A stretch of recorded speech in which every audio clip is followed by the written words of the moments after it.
Are 3 leading Democrats facing indictment for orchestrating a coup d'état?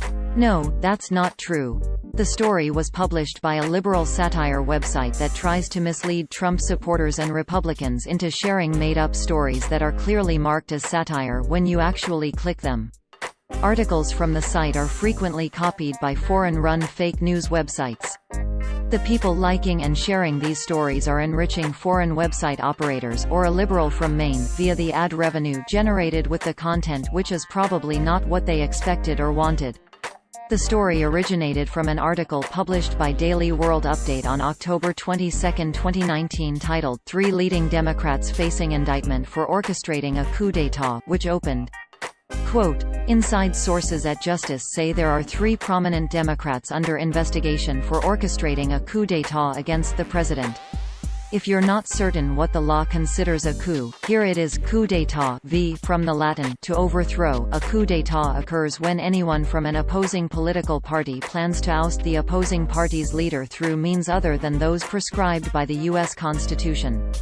A coup doesn't have to include violence, it can also come in the form of false charges of crimes they may or may not have committed, or through deriding a person's character by exposing their personal shortcomings." End quote. Users on social media only saw this title, description and thumbnail. Quote, 3 leading Democrats facing indictment for orchestrating a coup d'état. The truth is right there in front of you.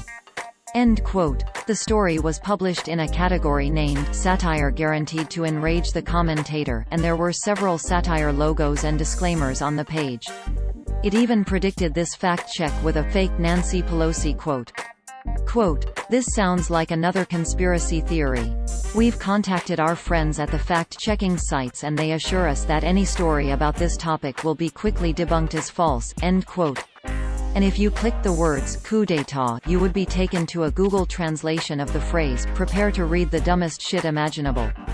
The site that originally posted the story is part of the America's Last Line of Defense network of satire websites run by self-professed liberal troll Christopher Blair from Maine, along with a loose confederation of friends and allies. Blair has been in a feud with fact-checking website Snopes for some time now and has also criticized other fact-checkers in the past who labeled his work fake news instead of satire. In reaction to this, he has recently rebranded all his active websites and Facebook pages so they carry extremely visible disclaimers everywhere.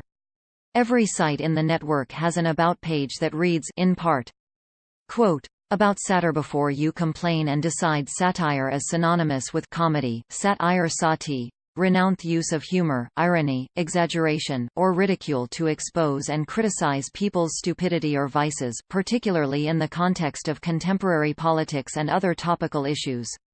Everything on this website is fiction. It is not a lie and it is not fake news because it is not real. If you believe that it is real, you should have your head examined. Any similarities between this site's pure fantasy and actual people, places, and events are purely coincidental, and all images should be considered altered and satirical. See above if you're still having an issue with that satire thing." End quote. Articles from Blair's sites frequently get copied by real fake news sites who often omit the satire disclaimer and any other hints the stories are fake. Blair has tried to get these sites shut down in the past, but new ones keep cropping up.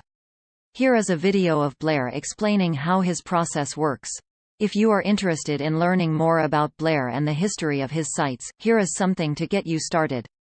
Quote, "The ultimate Christopher Blair and America's Last Line of Defense reading list, lead stories story updated, check for updates below."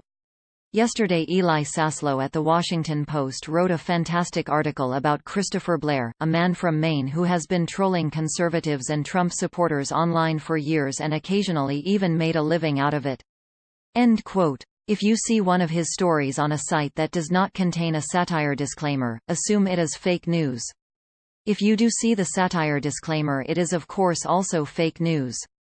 NewsGuard, a company that uses trained journalists to rank the reliability of websites, describes dailyworldupdate.us as, quote, "a news site that publishes false stories and hoaxes that are often mistaken for real news." The site is part of a network run by hoax perpetrator Christopher Blair. End quote.